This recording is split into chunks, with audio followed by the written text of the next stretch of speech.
Hello students, welcome back. I hope आप सभी अच्छे होंगे, हेल्थी होंगे, कोविड-19 से बचे हुए होंगे। चलिए स्टार्ट करते हैं आज exercise 5.1 of class 9th maths. The chapter name is Euclid geometry. Chapter 5th है एनसीईआरटी बुक्स में। इससे पहले हमने एक इंट्रोडक्शन वीडियो किया था बेटा, जिसमें हमने चैप्टर 5 में यूक्लिड जो मैथमेटिशियंस थे उनके द्वारा दिए गए एग्जाम्स और पोस्टुलेट्स के बारे में मैंने स्टडी किया था। अब बात करते हैं बेटा सिंपली एक्सरसाइज 5.1 की। तो इन exercise 5.1 question first is said that which of the following statement are true and which are false. यहाँ पर कुछ एग्जाम्स और पोस्टुलेट के ऊपर कुछ क्वेश्चंस लिए गए हैं। कहता है कि which of the following statements are true and which are false, give reason for your answer. तो फर्स्ट इसका जो पॉइंट है मैंने नोट डाउन कर दिया है यहाँ पर। तो फर्स्ट है only one line can pass through a single point. Only one line can pass through a single point. तो बेटा आप सिंपल बता सकते हो ट्रू या फॉल्स है। भाई सिंपल बताइए, एक पॉइंट है, जस्ट एक पॉइंट है, ये कहता है एक ही लाइन इस पॉइंट में से पास हो सकती है। ठीक है, मैं कहता हूं नहीं, कितनी भी लाइन मैं इस पॉइंट में से पास कर सकता हूं। Infinite number of line can pass from a single point, है ना। तो इसके अकॉर्डिंग ये क्या है, फॉल्स है। क्या है बेटा, फॉल्स। ठीक है, बात समझ आ रही होगी आपको। अच्छा, इसका सेकंड पार्ट कहता है कि there are infinite number of line which pass from two distinct points. तो इसको भी समझ लेते हैं भाई आपके पास दो पॉइंट है, एक पॉइंट ये है और एक दूर है। ठीक है, अगर मैं कोई स्ट्रेट लाइन पास करूं तो इन दो पॉइंटों को टच करते हुए इन दोनों पॉइंटों में से only just a unique line ही पास हो सकती है। कोई ऐसी लाइन होगी जो मतलब एक बार काटने पर दूसरे पॉइंट में भी इंसर्ट करे। ये आपने पढ़ा हुआ है कि only one line can pass between two points, between two distinct points. Only एक लाइन ही पास कर सकती है दो पॉइंटों को। बट ये कहता है कि भाई infinite number of line can pass from two distinct points. तो इसके पॉइंट के अकॉर्डिंग ये क्या है, फॉल्स है। ठीक है, और रीजन आप लिख सकते हो, कोई क्वेश्चन में रीजन पूछा गया है तो जो मैं आपको ओरली बता रहा हूँ वो रीजन में लिख सकते हो कि only one line can pass from through two distinct points. ठीक है, फॉल्स है ये बात। अगली बात करते हैं a terminated line can be produced infinitely on both the side। तो ये बेटा हमने एग्जाम में भी पढ़ा था कि अगर कोई पोस्टुलेट में पढ़ा था हमने। पोस्टुलेट थे हमारे यूक्लिड के, उन्होंने कहा था कि अगर कोई लाइन टर्मिनेटेड है तो उसे हम दोनों तरफ आगे प्रोड्यूस कर सकते हैं इनफाइनाइटली। तो इसके कहने के मुताबिक ये जो कह रहा है ये क्या है, ट्रू। क्या कह रहा है बेटा, ट्रू बात कह रहा है। उसके बाद करते हैं if two circles are equal. अगर दो सर्कल इक्वल है then their radii are true. बिल्कुल ट्रू बात है बेटा। ये भी हमने एग्जाम्स में पढ़ा था कि one thing is equal to the another thing and other thing is equal to the same thing then the both things are equal.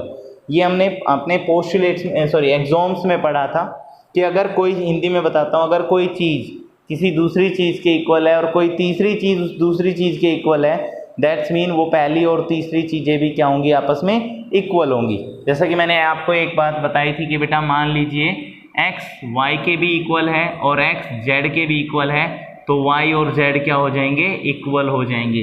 तो यही बात ये कह रहा है कि if two circles are equal, अगर दो सर्कल इक्वल हैं तो उनकी रेडियाई भी क्या होंगी, इक्वल होंगी। ठीक है, ट्रू बात है।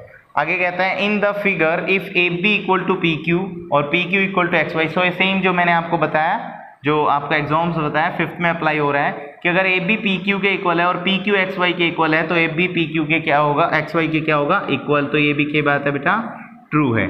तो बेटा यही इस क्वेश्चन फर्स्ट में कहा गया था, ओनली फॉल्स ट्रू बताने थे हमें, जो हमने डिफाइन किए हैं यहाँ पर। तो आई होप आपको ये समझ आ गए हों। ये इंट्रोडक्शन पार्ट की अगर आपने वीडियो देखी है तो डेफिनेटली आपको ये आराम से इजीली आप इनके आंसर दे पाओगे। ठीक है, अगर आपने इंट्रोडक्शन पार्ट की वीडियो नहीं देखी है तो पहले आप इंट्रोडक्शन पार्ट वीडियो देखिए। ठीक है, please pause the video to note it down. बढ़ते हैं सेकंड क्वेश्चन की तरफ। सेकंड क्वेश्चन जो है हमारा इस एक्सरसाइज में वो एक डेफिनेशन बेस्ड है। डेफिनेशन पूछी गई है बेटा उसमें, तो मैं आपको क्वेश्चन रीड कर रहा हूँ और उसके आंसर आपको बताऊंगा मैं। Give a definition for each of the following terms, are there other terms that need to be defined first, what are they, or how might you defined them. That's mean only आपको definition देनी है बेटा। जैसे first definition पूछी गई है parallel lines की, parallel lines. तो बेटा आपको मैं डेफिनेशन बताऊंगा, लिख के भी दूंगा, आपको टेंशन ना लें। पैरेलल लाइंस क्या होती है तो आपको पता होगा कि सर पैरेलल लाइंस इस टाइप की होती है। सभी बच्चों को, ज़्यादातर बच्चे कह देंगे सर ये लाइनें जो बिल्कुल सीधी चलती हैं उन्हें पैरेलल लाइंस कहते हैं। जैसे रेलवे ट्रैक की लाइन लगा लीजिए। ठीक है, तो ये तो डिफाइन कर दिया आपने, बट इसकी डेफिनेशन के अकॉर्डिंग क्या कहोगे कि lines is which are not intersect each other at any point and the distance between them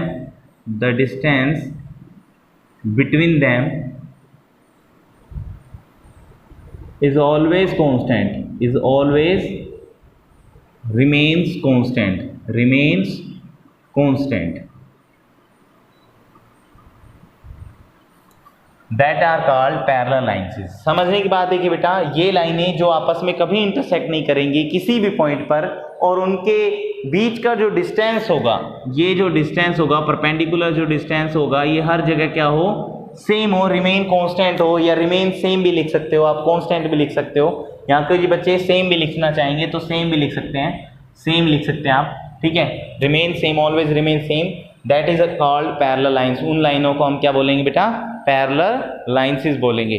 अब बात करते हैं हम इसकी सेकंड डेफिनेशन की। तो सेकंड डेफिनेशन आती है आपकी बेटा, सेकंड डेफिनेशन पूछी गई है वो है बेटा परपेंडिकुलर लाइंस, परपेंडिकुलर लाइंस। तो आप सिंपली बता दीजिए, मैं सिंपल बता देता हूँ। वो इंटरसेक्टिंग लाइन जो 90 डिग्री पर इंटरसेक्ट होती है उन्हें हम परपेंडिकुलर लाइन बोलते हैं। तो आप लिखोगे lines is intersect each other at 90 degree. यहाँ दोज लाइंस लिख लेना, those lines intersect each other at 90 degree are called perpendicular lines।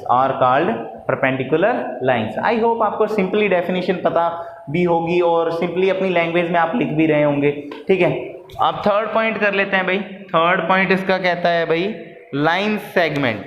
अब लाइन सेगमेंट की जो डेफिनेशन है 6th क्लास में आपने पढ़ी है, मैं सिंपली बता देता हूँ। Line which can terminate between 2 points is called line segment, या फिर आप बोल सकते हो line segment has 2 end point. बस simply a line segment has 2 end points, ये भी इसकी डेफिनेशन हो सकती है। अब थर्ड आप खुद करेंगे, अब हम फोर्थ पार्ट करा रहे हैं। फोर्थ पार्ट है बेटा रेडियस। क्या है, रेडियस। और आपको पता होगा रेडियस एक लाइन सेगमेंट होती है। It is a line segment जो कि सेंटर ऑफ द सर्कल से to the boundary of the circle तक की होती है। तो आप इसकी डेफिनेशन लिखोगे a line segment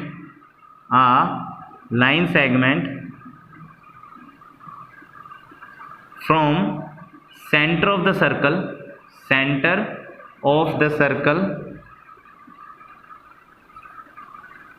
to from centre of circle to the circle या to the boundary of circle, to boundary of circle is called radius, is called radius. एक लाइन सेगमेंट जो सेंटर ऑफ द सर्कल से लेके boundary of the circle तक होती है उसे हम रेडियस बोलते हैं। क्या बोलते हैं बेटा? रेडियस। नेक्स्ट पॉइंट आ जाता है आपका स्क्वायर। क्या आ जाता है? स्क्वायर। और आपको याद होगा स्क्वायर क्या होता है बेटा? स्क्वायर एक परफेक्ट क्वाड्रिलेटर भी बोला जाता है जिसके चारों साइड और चारों एंगल कितने के होते हैं? 90 डिग्री। तो डेफिनेशन भी यही लिख दो कि a quadrilateral which have all sides are equal and all angles are 90 degree each, that is called a square, that is called a square। ठीक है, बात करते हैं थर्ड क्वेश्चन की। बात करते हैं बेटा थर्ड क्वेश्चन की। Please pause the video to note it down these definitions. और ये आप अपनी तरफ से भी लिख सकते हो, इतने सालों से मैथ्स पढ़ रहे हो, बेसिक ज्योमेट्रिकल टर्म्स पूछी गई है आपसे, तो आई होप आप कर सकते हैं इन्हें। थर्ड क्वेश्चन मैं कहूँगा कि एग्ज़ाम आइडिया से वो पेपर में आने वाला नहीं है। अगर आप एग्ज़ाम्स की तैयारी कर रहे हो तो कोई भी एग्जामिनर इस टाइप के क्वेश्चंस नहीं देता, बट फिर भी करने में क्या जा रहा है, कर लेते हैं। Question third is said that consider 2 postulate given below. आपको 2 पोस्टुलेट गिवन है, जबकि हमने इस चैप्टर में 5 पोस्टुलेट पढ़े हुए हैं। पढ़ते हैं कि उनसे मैच करते हैं या नहीं करते हैं, फिर उसके बाद आंसर देंगे। फर्स्ट कहता है गिवन एनी 2 डेस्टिनिक पॉइंट्स। आपको कोई 2 अलग अलग पॉइंट्स दिए गए हैं। मान लीजिए एक पॉइंट ए है और एक पॉइंट क्या है आपका? बी पॉइंट है। 2 पॉइंट दिए गए हैं। There existing a third point, एक थर्ड पॉइंट सी भी दिया गया है, बट ये नहीं कहा गया वो सी कहाँ दिया गया है, यहाँ पर, यहाँ पर, यहाँ पर, कहाँ पर, हमें नहीं पता, वी डोंट नो। पढ़ते हैं आगे। आगे कहता है कि फर्स्ट पार्ट में तो यही था। अब सेकंड कहता है there existing at least, sorry first part रह रहा है अभी बेटा, फर्स्ट पार्ट अगेन पढ़ लेते हैं। Given any 2 distinct point A and B, there existing a third point C which is between A and B. एक सी पॉइंट है जो ए और बी के बीच में है। बीच में मतलब कहीं पर भी हो सकता है। मतलब अगर मैं तीनों पॉइंटों को मिलाऊं तो एक लाइन सेगमेंट में ये लाई करेंगे, मतलब एक ही लाइन के ऊपर तीनों पॉइंट आएंगे। ठीक है, तो इसका जो फर्स्ट पार्ट है वो यही कहता है कि, क्या कहता है फर्स्ट पार्ट? कि A and B are 2 distinct point, are 2 distinct points and C point lies between A and B। जो C है वो A और B के बीच में करता है। तो this is a consistent situation जो कि पोस्टुलेट्स में आ भी सकती है और नहीं भी आ सकती है। तो पोस्टुलेट को फॉलो कर भी सकती है, वैसे एक्सॉम को फॉलो करती है।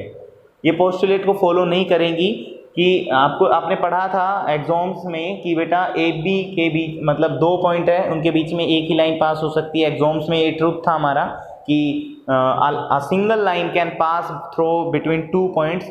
और अगर थर्ड पॉइंट कोई दिया गया है तो भी वो एग्जाम्स में ही आ रहा है बेटा, क्योंकि वो उसका मिड पॉइंट हो सकता है या कोई एक पॉइंट हो सकता है जो 2 पॉइंटों के कहीं पर भी, मिडल में कहीं पर भी हो सकता है। ठीक है, तो ये एग्जाम्स में आता है, नॉट इन पोस्टुलेट। तो आप लिखोगे this can not follow the postulate, it follow the axiom. अब इसका सेकंड पार्ट भी कहता है बेटा there existing at least 3 point that are not on the same line. इसके सेकंड पार्ट में कहता है कि C point not on same line, not on same line, एक सेम लाइन पर नहीं है। कंडीशन है ये भी। तो देखिए बेटा ये ए और बी पॉइंट है और मान लीजिए सी पॉइंट यहाँ पर है, तो क्या सी पॉइंट में ये लाइन पास हुई? नहीं। तो क्या कोई पोस्टुलेट डिफाइंड हो रहा है? नहीं, यहाँ पर पोस्टुलेट नहीं हो रहा, यहाँ पर एक्सॉम ही है। और एक्सॉम में कंडीशन है कि अगर तीनों पॉइंट एक लाइन पर है, सॉरी एक लाइन पर मतलब 2 पॉइंटों के बीच में एक पॉइंट है तभी वो लाइन उसमें से पास हो रही है, अदरवाइज वो लाइन पास नहीं होगी। और यहाँ पर तो पॉइंट ही नहीं है लाइन के ऊपर, तो ये तो कभी भी ये लाइन इसके अंदर से पास नहीं होगी, इस पॉइंट के अंदर से।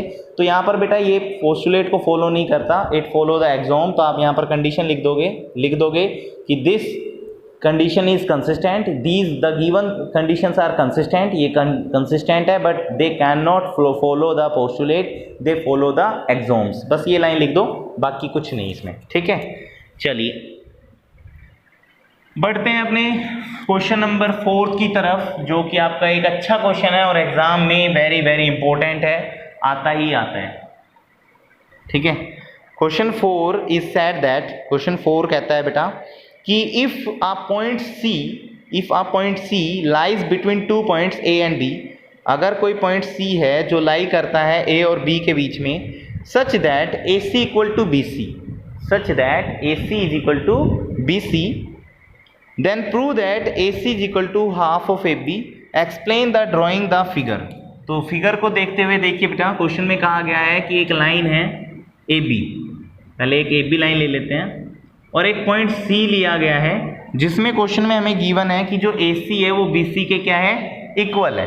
तो चलिए करते हैं, गिवन दैट लिख लेते हैं या फिर सिंपल बात कर लेते हैं। ये आपको गिवन है, क्या गिवन है कि ए सी जो है वो बी सी के क्या है, इक्वल है। हमें प्रूफ करना है, प्रूव दैट क्या प्रूव करना है बेटा, कि जो ए सी है is half of A B, A C A B का हाफ है। तो इसका सॉल्यूशन करते हैं जो कि बहुत आसान है। देखिए बेटा, ए सी आपको बी सी के इक्वल दे रखा है, और आपने एक एग्जाम पढ़ा था कि अगर दो इक्वल चीज़ों में हम इक्वल चीज़ें ऐड करें तो वो क्या रहती है, इक्वल रहती है। तो ए सी में मैं ए सी ऐड कर रहा हूँ और बी सी में भी मैं ए सी ऐड कर रहा हूँ। ये दो चीज़ें इक्वल थी, इनमें मैंने इक्वल चीज़ें ही क्या की है, ऐड की है। ठीक है, तो ये हमारा एग्जाम था, equal are added to equal. आप यहाँ लिख सकते हो equals are added to equals, equals are added to equal. Equal चीज़ों में आपने इक्वल चीज़ ही ऐड की है, ये हमारा एग्जाम था बेटा। तो अब बेटा ए सी कितना हो जाएगा, 2AC, और बेटा ए सी प्लस बी सी आपका ए बी हो जाएगा, पूरी होल लाइन आ जाएगी। तो ए सी की वैल्यू अपने आप ही आ जाएगी 1/2 AB। कैसे, 2 मल्टीप्लाई का उधर गया तो डिवाइड का, और यही हमें क्या करना था, वेरीफाई करना था। ठीक है, और आपको मैं इसके नेक्स्ट क्वेश्चन में बता दूं, कहेगा कि सी पॉइंट मिड पॉइंट है, और आपको भी पता है कि भाई अगर ए सी बी सी के इक्वल है तो सी डेफिनेटली क्या होगा, मिड पॉइंट होगा। क्या होगा, मिड पॉइंट। तो यही इसका प्रूफ था बेटा क्वेश्चन 4 का, और एक इंपॉर्टेंट क्वेश्चन है, फिर बता रहा हूँ, पेपर में आ सकता है। Please pause the video to note it down. बढ़ते हैं 5th क्वेश्चन की तरफ।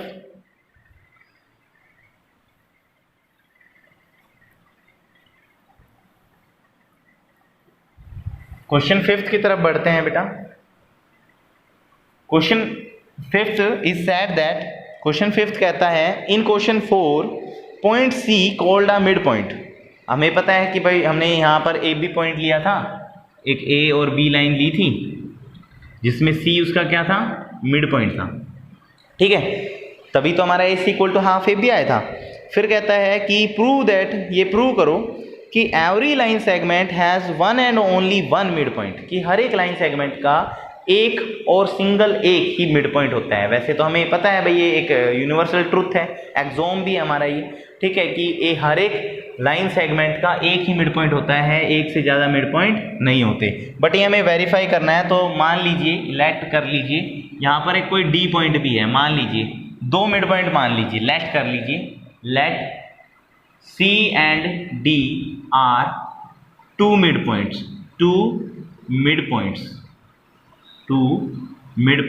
of line segment, line of AB लिख लीजिए, ऑफ लाइन सेगमेंट AB लिख लीजिए। तो सिंपल बात है, तो भाई अगर C मिड पॉइंट है तो आपका AC किसके इक्वल होगा, BC के इक्वल होगा। एंड मैं यहाँ लाइन लगा के लिख रहा हूँ, या यहीं पर लिख लेते हैं, एंड AD भी किसके इक्वल होगा, BD के इक्वल होगा या नहीं होगा। सिंपल बात समझ आ रही है। अच्छा, और अगर मैं इक्वल्स में इक्वल ऐड करूँ तो AC प्लस में AC इज इक्वल टू मैं BC प्लस में AC करूँ तो मेरा क्या आ जाएगा, 2AC is equal to AB आ जाएगा, और मेरा आ जाएगा AC is equal to half AB। कितना आ जाएगा, हाफ AB। सेम यहाँ पर भी बेटा, अगर मैं यहाँ पर भी सेम करूँ, सर AD में मैं AD ऐड कर लेता हूँ, इक्वल्स में इक्वल ही तो ऐड कर रहा हूँ, BD में क्या ऐड कर दिया, AD। तो बेटा यहाँ पर भी मेरा AD किसके इक्वल आ जाएगा, AB, 2AD किसके इक्वल आ जाएगा, AB के, और AD की वैल्यू कितनी आ जाएगी, हाफ AB आ जाएगी, नहीं आ जाएगी। सेम है ना थर्ड क्वेश्चन की तरह, हमने यहाँ C और D 2 मिड पॉइंट लिए हैं, तो मिड पॉइंट है तो भाई वो दोनों 2 पार्ट में डिवाइड होंगे, तो AC भी BC के इक्वल होगा, AD भी BD के इक्वल होगा। अब AC की वैल्यू भी हाफ AB आई है और AD की वैल्यू भी हाफ AB आई है, तो ये देखिए हाफ AB और हाफ AB इक्वल चीज़ों के इक्वल होता है, तो AC किसके इक्वल हो जाएगा, AD के इक्वल हो जाएगा। अब सिंपल बात है भाई, अगर AC AD के इक्वल है दैट्स मीन C और D जो है वो एक ही पॉइंट पर होंगे, C और D एक ही पॉइंट पर होंगे ना, तभी तो उनकी लेंथ क्या आ सकती है, इक्वल आ सकती है, तो तभी तो वो दोनों लेंथ में इक्वल हो सकते हैं। तो आप लिखोगे then C and D points are coincident point हो जाएंगे ये, मतलब एक ही पॉइंट पर होंगे, so that hence a line segment has only one midpoint, one and only one midpoint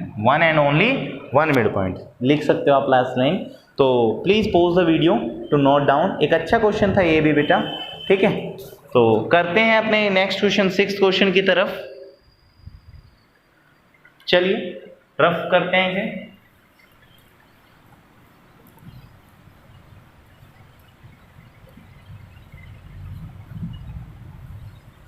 question 6th भी एक अच्छा क्वेश्चन है बेटा, 4th 5th और 6th एग्जाम के आइडिया से बहुत अच्छी चीजें हैं।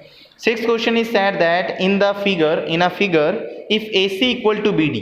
इस फिगर को देखिए बेटा, फिगर दे रखी है आपको A B C and D, question ये दिया गया है और कहता है गिवन है, आपको गिवन है बेटा, क्या गिवन है, AC equal to BD, AC जो है वो BD के क्या है, इक्वल है। प्रूव करें कि AB CD के इक्वल है, prove that AB equal to CD।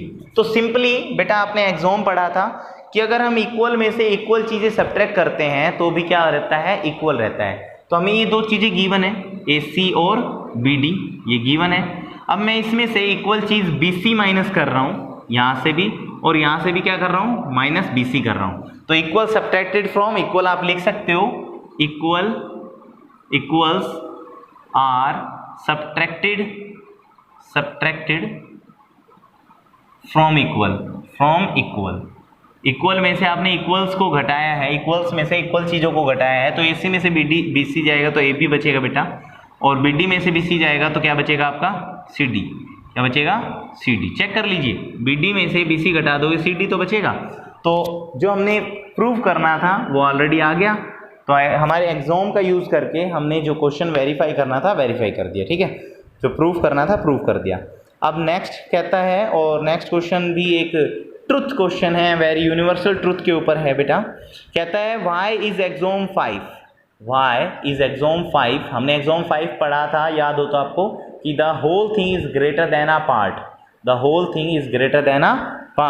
तो ये पॉइंट कहता है कि consider as universal truth note the question is not about the 5th postulate. ये पोस्टुलेट के लिए नहीं है, एग्जाम के लिए क्वेश्चन कहता है।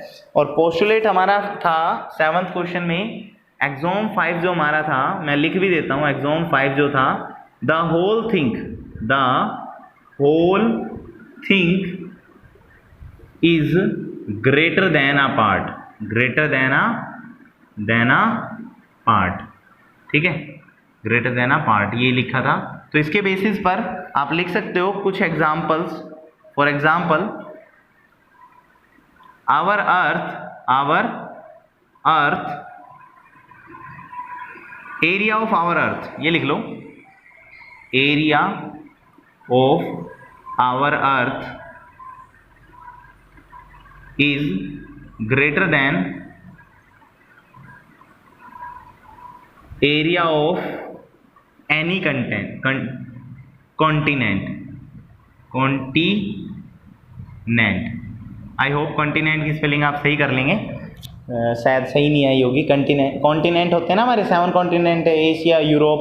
बेटा हमारी अर्थ का जो टोटल एरिया है वो किसी भी कॉन्टिनेंट के एरिया से, मतलब वो कंटेंट क्या है, अर्थ का पार्ट है।